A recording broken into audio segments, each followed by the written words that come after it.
switch to English. We are proud to present the opening keynote with Andrea Tomasini, one of the founder of HI42. Andrea, are you here? Yes, I am. Good morning. Super. Good morning. Andrea's keynote, the world of work has changed, and now what? So it's your time. Thank you, Francisca, and good morning, everybody. How are you? Fine. Good? Right. So, because my keynote is about empathy and understanding the stress which is caused by working remotely, don't worry if you are 5 minutes late or 6 minutes late, okay? Everything will be fine. We have enough time to share with one another what I want to share with you. And I just, let me try to share my iPad. As usual, I'm going to draw funny stuff while I'm talking. Okay, just 1 second. Here we go. So you should see my screen, right? Right. Perfect. Great. So I want to talk or share with you more than talking today, a couple of things in retrospect after 3 years of pandemic, which kind of laid a heavy burden on our mind, on our psychological safety also to some extent. And I want to go through with you to some of the things that happened to all of us, and some of those we don't even realize that they happen because we don't have the time to realize those things anymore. So we are going to go through a number of situations which we will see created psychological stress, and I will try to explain you why this stress is caused. And I will also try to give you some tips on how you can avoid or help people to feel less of that stress and try to overcome what is called the Zoom fatigue today. It's even having a name. And as we are all sitting in front of Zoom, I'm sorry for that. I empathize with you, believe me. I'm also spending hours and hours and hours in front of a camera, and this feels almost alienating sometimes, but that's the world we ended up in. And thankfully, we adapted pretty quickly to this new way of working. Some people call it the new work already. So there is no going back. And I will explain you also why, or I will try to share you why I believe there is no going back anymore. So, but let's start with a little bit of overview or panoramic on what is the world looking like in which we are living in. So one guy decided one day to come with a lot of Greek letter around, which we call the COVID, Corona, right? And it comes in different variation, and it seems never to go away. It seems we didn't yet find a way to actually tackle this problem, this virus. And what happens with this? Well, it creates, first of all, one problem that, or one thing that Corona caused for all of us is that it took us by surprise. So the problem is we didn't have the time to adapt. And we needed to change at the pace which was imposed by someone else, not by ourselves. And that is something that for some people is very difficult to do. And some people suffered and felt the pressure of this change because it was imposed. It's not something we chose to do at our own pace, but rather we were forced to have this change. And the reason that this happened is because the change was an environmental change. So things around us changed, not things where we had control, but outside of our control. And of course, this creates a certain level of stress. The other thing which creates stress is that we were surrounded, and we are still surrounded by uncertainty all the time, because we still don't know how to actually fight the virus. The whole vaccination, the booster, all these things are actually not vaccine. They sell it as vaccine, but indeed what it does as an mRNA activator, it just inhibits our body to produce the protein on which the virus is feeding. So if you get contracting the virus, then the virus cannot feed and dies faster than if you actually don't have the so-called vaccine, but the virus actually doesn't die. Yeah, it's just not reproducing itself. This is why it's lasting 3 years now and is apparently continuously mutating and coming out with new variation. And this level of uncertainty, of course, in our subconscious create a significant amount of pressure.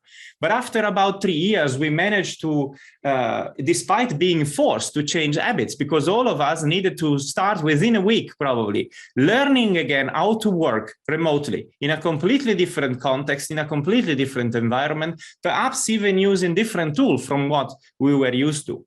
And one thing we miss the most is contact with people. And it's not because we cannot work without them, right? Many of us spend a lot of time optimizing their homework station of work so that is more comfortable, it is more ergonomic and whatever. But at the end of the day, we are social animal, we are social being. We live on relationship. We need to have confirmation, we need to have feedback, we need to share pain and gain with other people. This is how we evolve as a race. This is why we survived so long all of the other pandemic and things which happened around us all the time. And additionally to that, what happens is that the change of context is something that we couldn't control either. And the change of context, when we talk about how our brain works, is basically the culprit of how our personality, our subconscious, help us adapt to situation. So when we are at home, and we are used to the context of our house or our apartment, we have certain behavior which are prioritized, and this happens subconsciously. So we don't have to think now we are at home, this is how we have to behave. And this is where the stress is taken away, because our active brain, what is called the cortex, doesn't have to think. Our cerebellum knows, okay, in this environment, I'm still wearing pajamas, I am at home, and this is how I'm going to behave, right? And this comes natural. And while the subconscious work, our active brain has the time to dream, to think about other stuff and to disconnect, right? But then all of a sudden, and then we move out of our house and we walk to a workplace, or we walk to the supermarket, or we walk to meet some friend. The walking time is a context change and allow our brain again to reduce the stress, to go free and think about something else, because the moving and the walking are things that we learn to do subconsciously, just happen because we know how to do that. It's automated in our own being. It comes as a feature. And the problem is when we switch to working online, and the whole day, it doesn't matter if you are talking to friends, if you are in a work context, even if we are at home, because we are sitting in the same place, looking at the same monitor and the same camera the whole day. So we lost context switching. So that trigger that make our subconscious automatically adapt to new behaviors and reduce the level of stress by disconnecting one brain function and activating the other one, which goes in autopilot so that our intense brain function can slow down, it's gone. And it's gone since 3 years. And probably many of you feel the fatigue, the stress, the pressure of working online, but many others don't, because they don't even let their brain the time to feel tired. And the real problem is because our body aren't tired, because we sit all the time. So when we finish working, sometimes, I don't know how many of you feel this, but you tend to go to bed sometimes a lot later than you normally would do. Raise up your hand if that is true. Okay, few of you, okay, cool.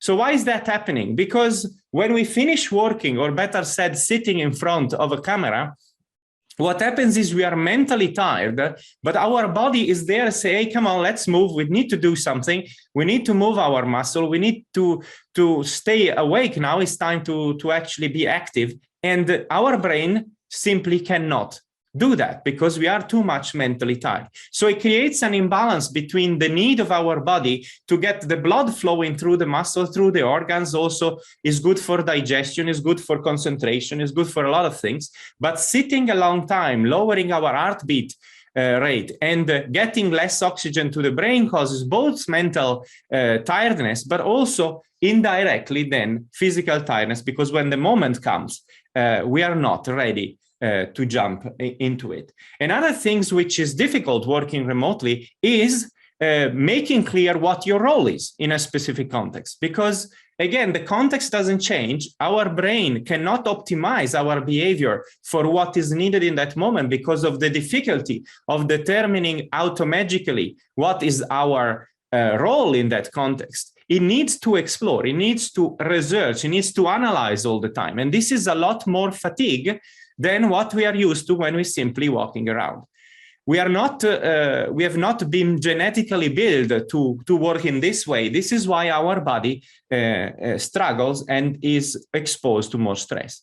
Then after 3 years, where naturally everybody had a chance to build their own system of work, to build new collaboration approaches, to create an environment in which, despite the extra fatigue and stress, we managed to cope quite okay. And again, what we face now is a situation which creates even more stress, uncertainty. And so we are all completely under stress since 3 years or more. And every time it feels like there is hope that the things are going back to normal, something else happened that we cannot control. And this is a situation which, of course, is continuously affecting our capability to focus, our capability to think long term, to think about the future, and we are too busy to try to cope with the current situation, because the current situation exposes enough challenges, and coping with different type of stress is keeping us busy, is making us tired, is giving us headache, is making us not feel fine. We can't really relax, right? And we are all moving towards things like mindfulness, towards things like relaxing, perhaps doing exercises. I know a lot of people who try to create different contexts, but by starting new hobbies, by creating places where they can stop thinking and being focused like they normally do the whole day, and think about something else. A lot of people bought pets during Corona. How many of you had a new pet or know someone who bought a pet during Corona? Raise up your hand if you know someone. Okay, here you go. So why people do that? Because they need a distraction.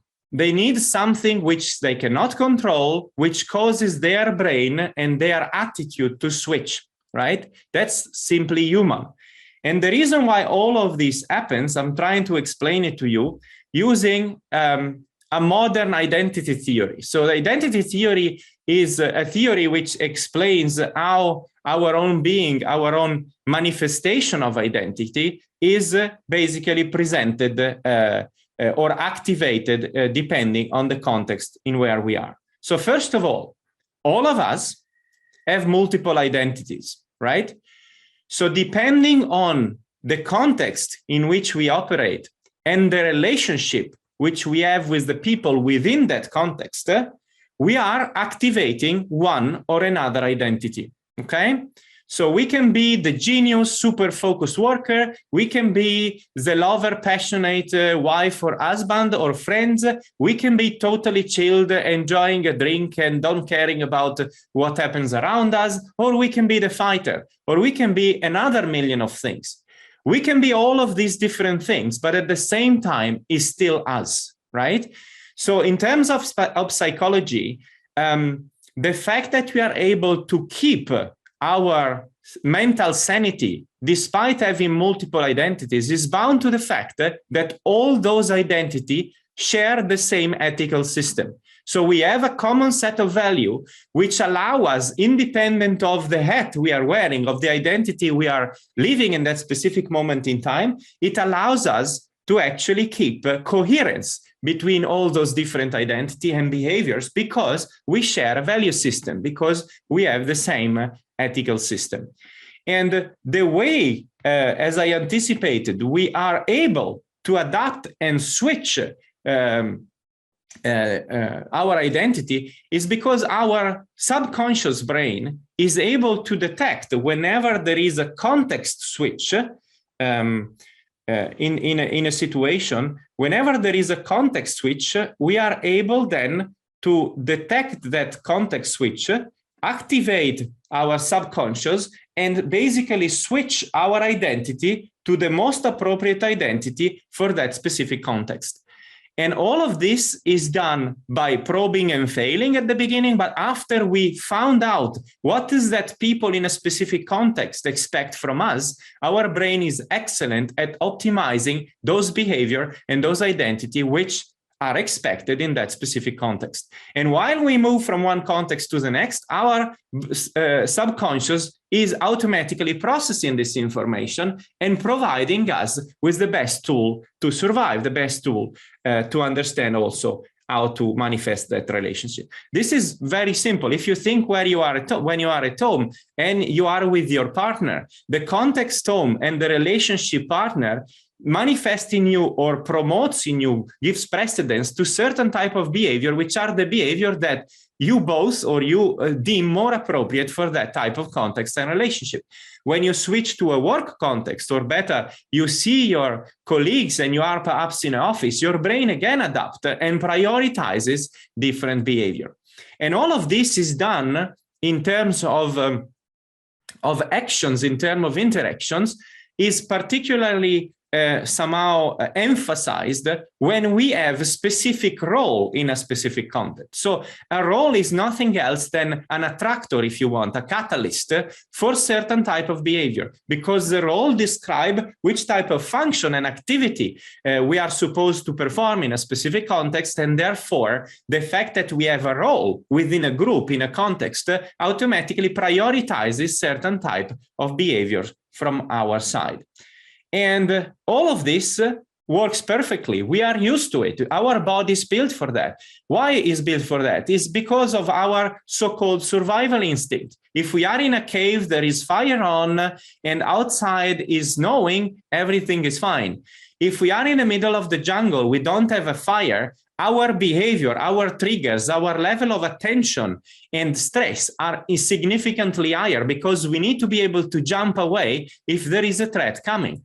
And this is the way our whole brain is wired. And this is why moving around and changing context has always been an information that we could process. What's happening now? We are sitting in front of a computer for most of our day, and we are covering sometimes multiple roles, but within the same context.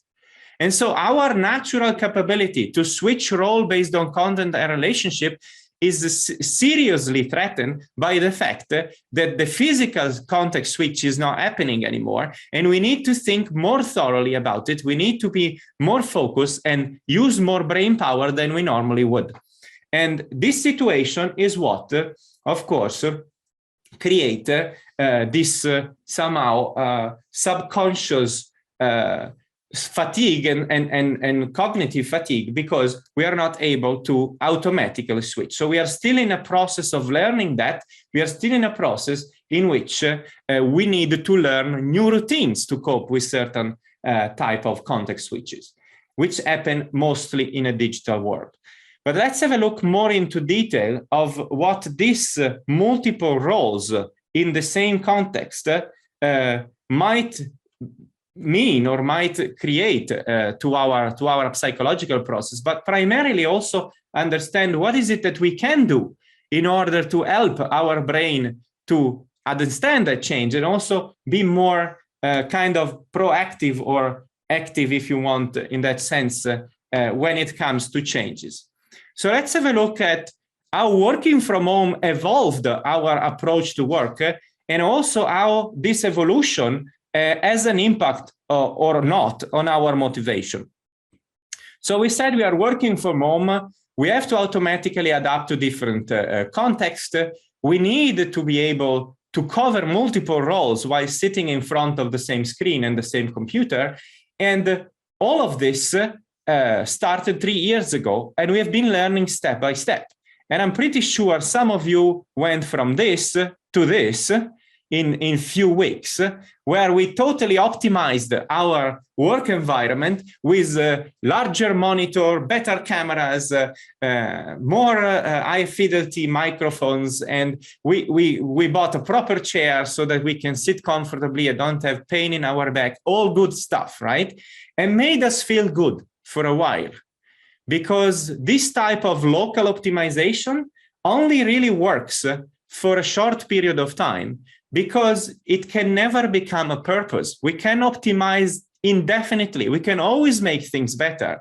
And making things better a purpose, it becomes daunting because there is never an end to it. So it's not really satisfying. And most of all, improving and making things better for ourselves is a very self-referenced type of activity. So it's only about us, and it's us judging if it's good enough or not, or if we want more. And so we are closing ourselves more and more into what we think being right, instead of living the human life as it was meant to be, which is mostly based on relationship and social system. So by working at home and try to over-optimize our workplace, we are basically ending up creating and locally optimizing the work for us as individuals, rather than trying to probably think about how can we optimize the work for our team or for our group of people, or rebuild that social connection that got lost when we actually disconnected from the physical environment, and we didn't have any more the chance to basically meet our friends and our colleague personally. And there are a couple of things here that we can somehow analyze. First of all, after a while that we work online, we start being distracted, because our main focus remains the screen, and we don't have to do any more much physical movement when we do a Zoom meeting. And so what happens is our brains start wandering and start thinking about, oh, I'm going on vacation in 3 weeks. Oh shit, I have another Zoom meeting in a while, or God knows what the other are doing. And oh, I want to go jogging in the park afterwards, and things like that. So our brain, because it's not tired, is just sitting and in front of our computer and paying attention to something, then has the time to start wandering and doing something else. And the problem is we miss some of the content, we miss some information, we lose conversation. We end up looking a little bit stupid because what is it that you just said? Can you please repeat? I don't know that anymore. Can you give me more information? So we end up losing a lot of time for discussing things that live would take 10 minutes, right? And because, again, if you're familiar with agile approaches, this idea of the stand-up meeting, which is a kind of best practice, is about standing up rather than sitting, because by standing up, our body is busy keeping equilibrium and is more uncomfortable than when we sit, and therefore tends to be very focused and try to finish that meeting as soon as possible so you can go back sitting or moving around in your natural use position. When we are sitting there all day, the same thing happens. Our brain says, hey, the body has nothing to do, so let's think about something funny. And by doing that, we are disconnecting our attention from what is being said and talked in that moment in time. And this is extremely difficult to keep that focus. It requires a significant amount of discipline.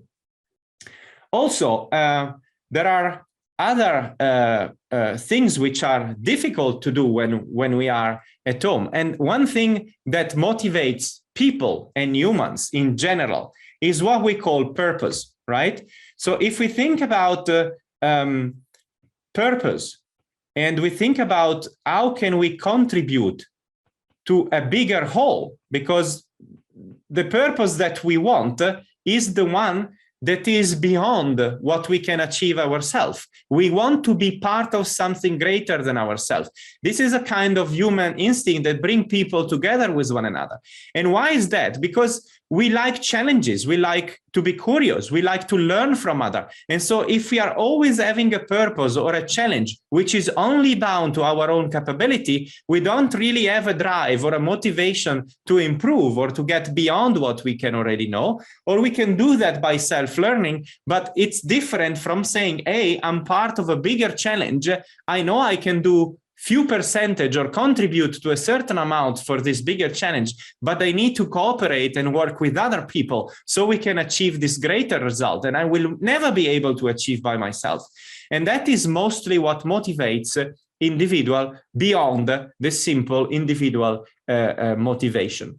And so all the things that we know about mastery, about self-management and self-organization and purpose are true within our own personal context, but we also know as human that we are more explorer, we are more for larger challenges. We want to be part of something greater because it's motivating, and also because it takes away some of the fear, some of the uncertainty. Hey, if I don't know something, there is someone else there who can help me. There is a colleague of mine, there is a teammate, there is a friend who can give me counsel, who can help me move on to the next step. And one tool or one thing that we can consider to improve the way we perceive purpose, and purpose as a clear understanding of what we want to go, which allow us to define clearer goals of what we want to achieve, can be a very motivating or a very, if you want, gluing event when it comes to establishing a community, a team, or a working group of people. Because if the purpose is bigger than me and requires me to collaborate with other people, I need to build a social system. And many of us did, because when we worked in our office and we were part of a team, perhaps every one of you is more or less part of a team. And in this team, we have established rules. We have established rituals. It is clear what everybody brings to the team. We consume what everybody else brings to the team, and we offer or we contribute with our own, what are called exchanges. So there is a model behind all of this, which is all about exchange, container and diversity, and is primarily focusing on how to improve self-organization or organization of a group. Because in complex environment, in situation in which complexity is high, it's very difficult to govern the way a group works just by setting fixed rules. It's almost impossible to predict all possible events and behavior that will happen and codify them into a list of rules or a checklist. Because things change unexpectedly, because complexity is about emergent behavior. It's not about this is what is going to happen next. We can't predict what is going to happen next, so we need to continuously inspect and adapt. And this is the core of agility by itself. So how does all this inspect and adapt really practically work? There is a model which is called the CDE, which says whenever we have a group of people who need to self-organize, we need to clarify very clearly what is the container. The container is not a box in which we put people, but is rather, if you want, a metaphor, a virtual space, what we have in common as a group of people, what bounds us together, what are the constraint, the boundaries that keep us together, the sense of belonging to the group, by what is that driven. And we have this when we probably had this when we worked together physically. The question is, did we update our container when we switched to work remotely? Does the container we used to have to work with our team still make sense? Or we need to discuss about why we are together, what is our mission, what are our values, what we want to share. And one thing we need to learn is that working remotely requires us to stop assuming, right? You know, they assume. So if you assume, you make an S of you and me. That's the way you spell it. And when you make an S of you and me, we are coming up in a situation in which misunderstanding emerge, even more stress is emerging, and our capability to effectively do our job decreases significantly, because all the time we are thinking about what would the other think. And being remote, this is even worse because we don't see them. We completely lost the capability to read the body language, because we only see from the chest up sometimes, right? If we are lucky. Sometimes we only see the face, sometimes we don't even see that. And so it's very difficult for our subconscious to process the current state of mind and feeling of a person which is in front of us. The only thing we have is understanding the tone of voice and the attitude they have, right? And we can try to read between the lines, but guesswork is very expensive for our brain, so it increases the stress again. And what it does also on top of it, it creates enemy pictures. So we start thinking about, oh, that guy is always thinking bad about me. I'm not supporting him anymore. And because we have no chance to actually communicate and see each other's bodies, that is becoming more difficult. And so we need to be explicit. That's the key word. When we work remotely, if we want to reduce stress, we have to be a lot more explicit about how we work, how we organize, what we expect, how we expect things to be done. Otherwise, there will be more stress and assumption from everybody, which basically deteriorate our capability to focus and to deliver. And remember, all of us as human beings want to do good. Nobody of us is purposefully trying to sabotage anything. Our goal is to find satisfaction and pride and recognition by delivering value in ways that are sustainable for us, in ways that are appreciated. And so we want to try to collaborate, generically speaking, as long as we have a shared interest, means we are all part of the same container.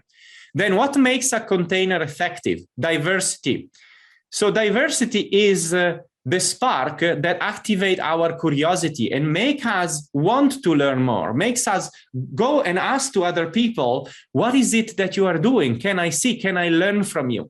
And this curiosity is also the driver that helps us establish in different type of relationship, help us create new relationship or move relationship to a different level because of our need and curiosity to learn from one another and become a better person, evolve somehow. And this diversity, while was very important on a physical level, becomes differently important on a remote level. So if you know, like from a physical standpoint, do you guys have an idea how we human establish trust? So when we meet another person, what is the thing you look at, or how do you know if you can trust a person or not? Where's a suggestion? Should.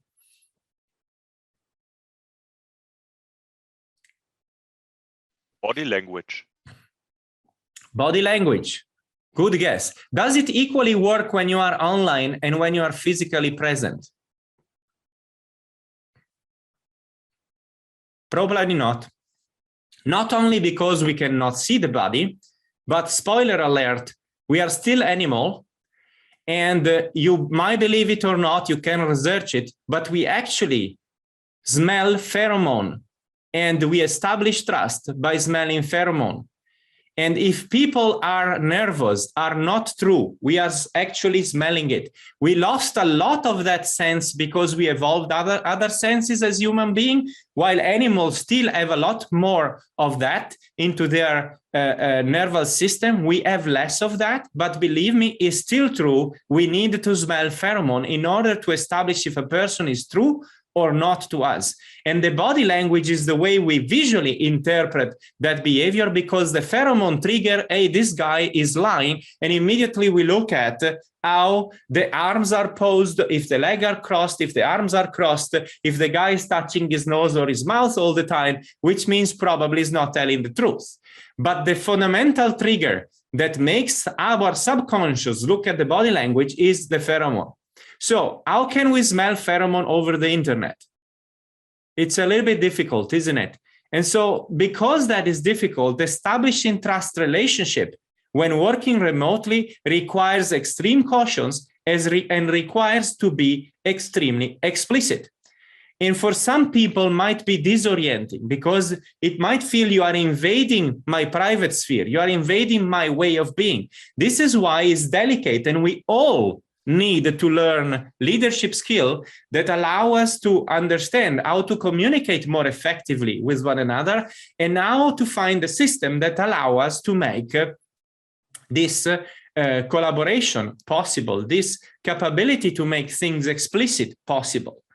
And there are many research on this, and we also spend quite a lot of time in reviewing what happened in about 7 or 8 years of agile transformation worldwide. And in particular, we've seen that when switching to an agile way of working, the majority of the people through self-organization are either scared which means, oh my God, now I need to be self-managed and self-responsible. What will be of me? Or they are overconfident, and which means, okay, now I'm self-responsible. Screw you. I can self-organize. I am autonomous. Be it, right? And both cases are extreme and difficult, because in one case, people tend to push back any change, any improvement, because they fear that they will fail, and they feel the consequence of failure. Means people are feeling over-responsible or individually responsible rather than sharing that responsibility with the group. And in the other case, people are overconfident, which means they take the autonomy very gladly, but they leave the responsibility on the table. And so oftentimes they start doing work and say, I do it my own way. But then if it goes wrong, it's like, well, it's not my fault. I mean, other people were involved. It's not just me, right? So in order to improve that, what makes things effective within a container are the exchanges. The exchanges are very important. And when working remotely, we have to make it very, very explicit. What are the exchanges? The exchanges is what makes the flow go. What do I bring to the system? What do I take from the system? What is my contribution? What can I learn from you? What can you learn from me, right? What is the currency of exchange within our team? Right? We are creating value for our client. This is how I can contribute. I bring this to the table and I take something else from the table.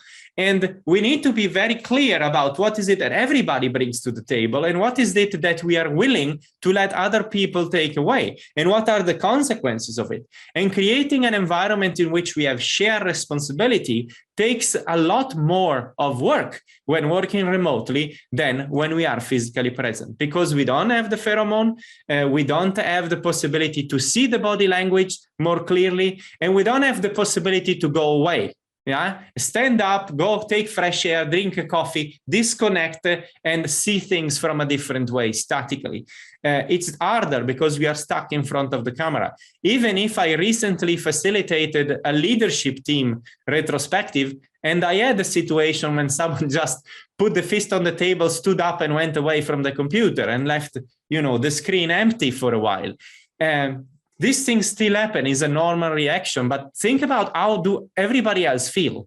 They cannot run after you. They cannot come to you. So you think you are feeling bad when you stand up and go away, but in reality, everybody else is left powerless, only hoping that you will come back in front of that screen, because they have no opportunity to rephrase, to come back, to ask for more explanation and more information. So when working remotely, if we wanted to avoid distraction, if we want to avoid that people misunderstand each other too much, we need to stop assuming, and we need to create a whole set of explicit rituals which allow us through visual signals with our hands and even emoji or whatever to actually communicate and inform the other about what is it that we need now, which type of information do we need in order to move on and optimize our flow of work and collaborating together. And even establishing as a ritual that, for example, at a certain amount, at a certain time while we are at home or working, we have a team break, and all of us needs to go outside and have a 15-minute walk or 20-minute walk, and then come back and prove, on a jog meter online that we all did so many steps, and they can become even a competition. It's important to even make explicit the off time, because if we don't, we won't have off times. We always stay in front, we are concentrated, we try to finish something. The more we get tired, the longer it takes to finish something, and then we get tireder and tireder and tireder all over time. So as a team, we have the responsibility to care for each other, and caring for each other while working remotely requires us also to say, okay, guys, every 1 hour, we made one 10-minute break, we all stand up, go take a coffee and talk about life, the universe, and everything for 10 minutes. And then we go back to work. And then after lunch, we take 20-minute walk. And we might have a phone call and discuss about the problem while we are walking. That's fine. It's called walk and talk. but we are not sitting in front of the camera. So we force explicitly context switches by standing up, doing different things, going outside, changing from media, from the camera, the computer to the phone, and then back. We need to provide our body, our brain in particular, opportunity to have that context switch, that transition that make our two brains shift roles and start relaxing and taking oxygen again into consideration.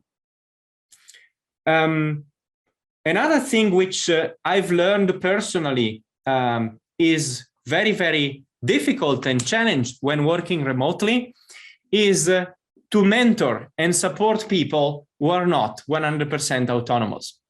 And you probably had some experience yourself. You probably hired some new colleague, and all of a sudden the pandemic started, and this poor new colleague needed to learn a lot of things before he could actually operate autonomously. And you needed to mentor them. You needed to support them. And mentoring, supporting people remotely is a lot harder than doing it personally and physically. You cannot just walk around, carry them with you, show me how you do things, retrospect quickly, and get feedback on how to improve. That's very, very difficult. And so mentoring remotely and supporting people remotely is extremely important in a remote work environment. And as people call it, is the new work. And the reason for this is that if you are not able to bring people to autonomy, and we are not able to help people create enough self-confidence that they can do the job, they will on one side be very unproductive, but most of all, the problem is they will slowly become more and more detached, more and more introverted, more and more isolated. And this is from human to human, not something we are willing to accept. At least we wouldn't do that if we were sitting in an office and we would see that people are kind of pulling themselves apart. We will try all the time to pull them into the game again and give them the right kick so that they can participate and contribute. But when working remotely, how do we know that people are isolated? How do we know they are sitting there looking at the Outlook, hoping that a message will come through that makes them busy in some way?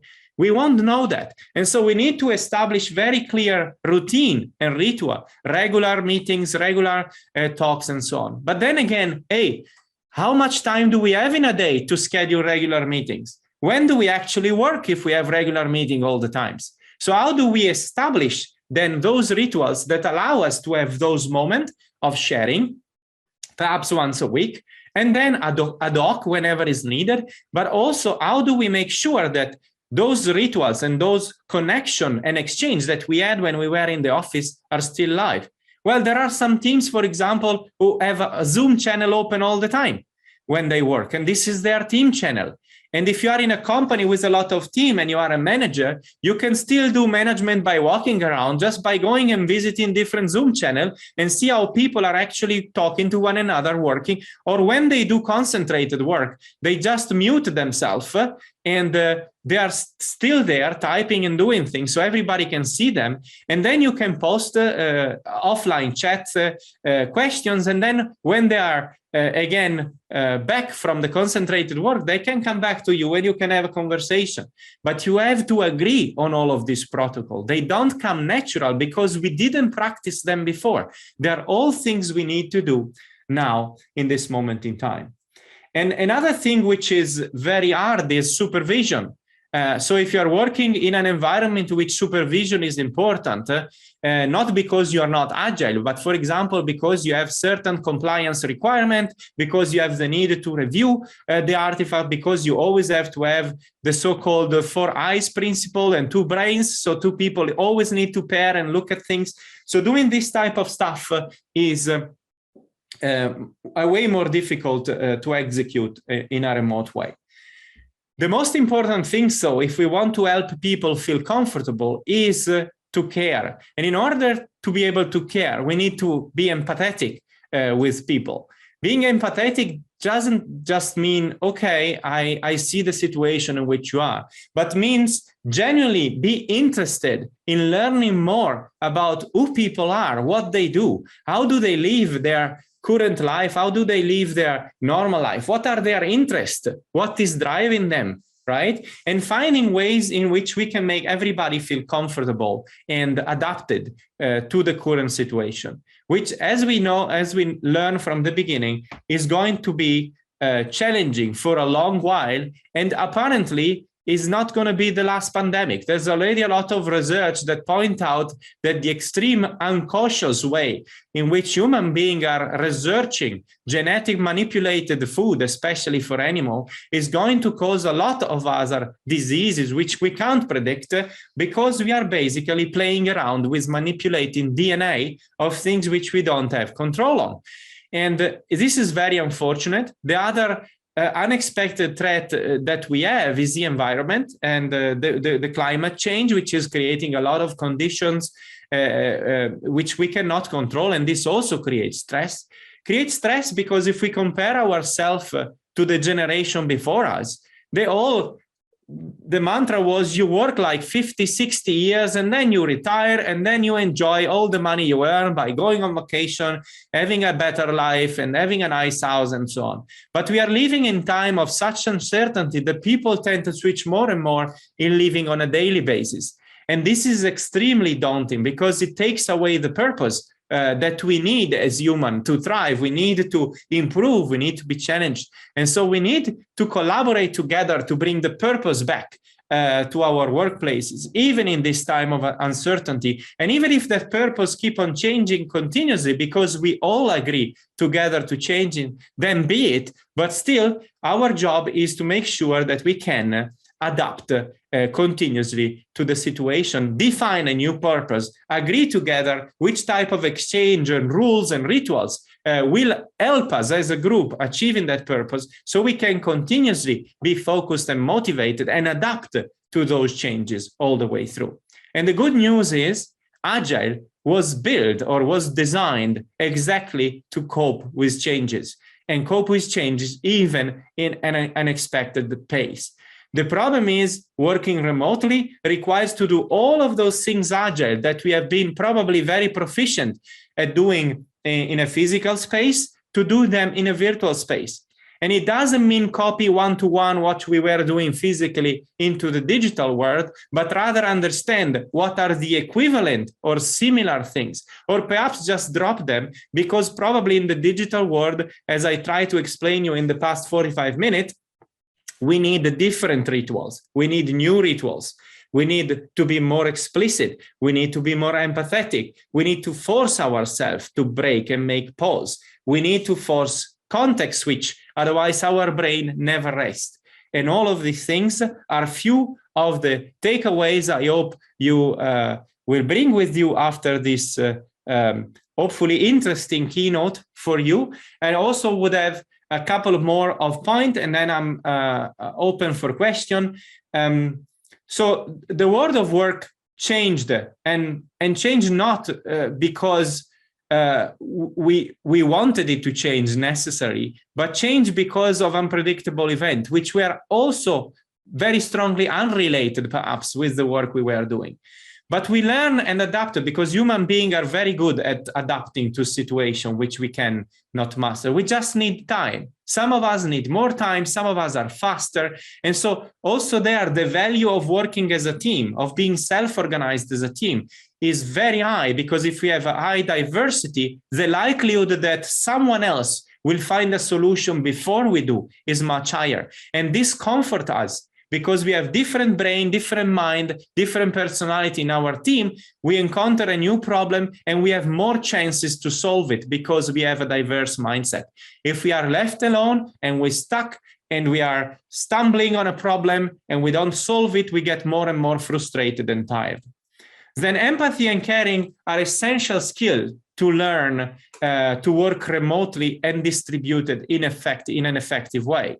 And this means going beyond just understanding in the moment how a person feels. It means we need to go deeper into our relationship. We need to replace that moment of going out after work and having a drink, or going out for dinner, or having a bar camp in the office or an open space. We have to replace those moments with conscious appointment, conscious one-on-one talk and trying to learn more from each other about who we are, what we do, because that will help us feeling less isolated, will help us feeling more included and feeling part of something larger and bigger, which will allow us to share a purpose, a meaningful purpose. And last but not least, this new work is something which will not go away. Many companies struggle to adapt to the remote work. In some way, Corona did good in the sense that accelerated digitalization, even in areas where digitalization has been planned for centuries and never executed, because they could still go along without having the need to digitalize. And finally, now they had to, because there was no alternative. So that's the only good thing that came out of this big 3 years of chaos and mess.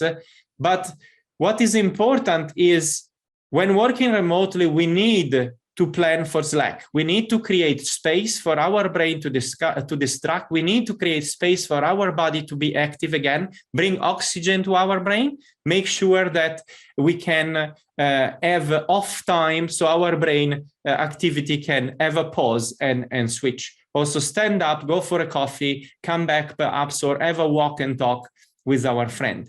And all of this will help us avoiding both apathy and burnout.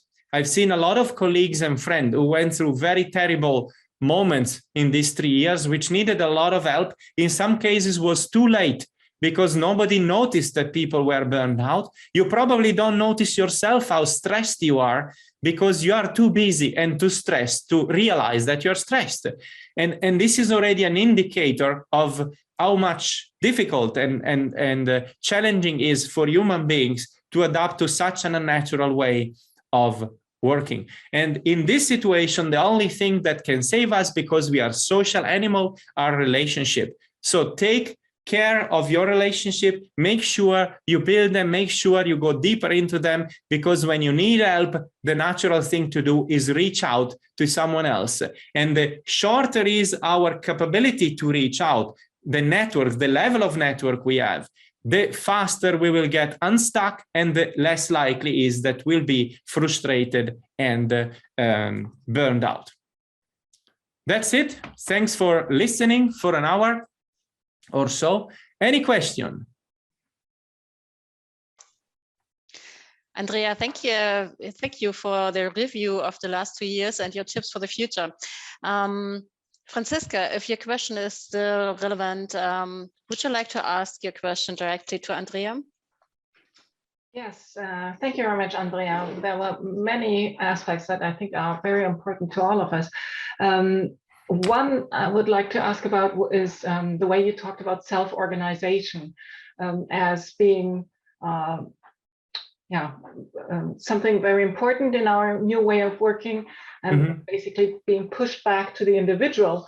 I'm sort of on a mission to clarify or talk about that. When in Agile, when we talk about self-organization, we don't talk about self-organization of the individual, but of teams. Yeah. And basically, I think that's what you were also, the problem that you pointed out, that we leave, it's even more than before, people are left to self-organize and do it by themselves without communicating in a context. So yeah, I think you are kind of hitting the nail on the head, as you say in English, but fundamentally, what we need to recognize is self-organization is the way people in a group interact with one another, and emerging and defining rules for interaction. So the rules are not imposed, but the self-organization means that behaviors emerge and we identify what are the rules that we want to give to that system, and we allow that system to evolve. And the fact that we can change those rules makes it self-organizing. When we are alone at home, we need to be self-managed. So if we cannot autonomously do work, and we always need direction and help from someone else, then we are in big trouble. And this is what I wanted to say when I mentioned mentoring and supervising is very difficult to do remotely, because until we are able to bring people to a level of autonomy in which they feel self-confident enough to participate in a team and start self-organizing because they know they can contribute and they know what they can do and bring to the table, then it's very, very difficult to have self-organization working. It's much easier when you are in a physical environment because everybody would notice that someone is disconnecting and will try to pull them in. But as I said, when we are remotely, we might not even know that someone is in trouble and is too ashamed or embarrassed to rise up the hand and say, hey guys, I can't do this, can you help me, right? And this is where empathy is important. Does that make sense? Absolutely. When I said I'm on a mission, it's because, in part because, for example, the Scrum Guide talks about self-organization, and clearly refers to self-organization of the team. And what you pointed out with the, behaviors emerge, I immediately took a note of that, because we have this interaction between giving a clear frame, as in framework, rules and principles and so on, and then filling it with emergent practices, practices that emerge from what we have as rules and tools, and how we as a group and as individuals live through it. And I think it's very important to see this connection. I'm a biologist, and when I talk about self-organization and see systems evolve, I have a very clear inner picture of that. Yes, I can understand that. But the important thing you said, it, the word framework, right? It is not a rule set. The framework tells us what we should do, but not how. And the how is what we have to determine. And the how manifests itself through emergent practices, which can become rituals. So if we learn to ritualize the things that emerge and work well, and make them become what is called normally part of our working agreement as a team, and make that explicit, then you are basically fulfilling what I mentioned before with the CDE. So we are feeling the exchange. We are extremely clear about saying these rituals is to fulfill this need of exchanging information between us, right? And that helps self-organize because everybody is expecting it. And other things that helps that we don't have to underestimate, especially when working remotely, and this is perhaps the last point, is we are creating more safety. And creating safety in a remote environment is very important because we allow people to speak up and feel safe when they do. And if we have very clear rule on how to speak up, what is it that we are allowed to say and in which way we are expressed or expected, for example, to express ourselves when we want to challenge someone or we want to create or pose questions, and we have a clear ritual for it, then everybody feels safe, more comfortable to do it. And then we allow all the personality and the diversity in our group to emerge. If we are not good at establishing those rules, the risk is with working remotely that people won't feel comfortable in intervening, won't feel comfortable in challenging anymore. And so instead of using the synergy of all the talent and diversity we have in our team, we only rely on individual capability in an isolated context, which is extremely reducing the performance of the team and also the level of satisfaction, and is bringing again people away from having a common purpose together and having a clear goal to achieve. Does that make sense? Absolutely. Great. Francisca, I pass the ball back to you, I guess. Thank you, Andrea. Thanks for having me again. Thanks for the opening of ABIT.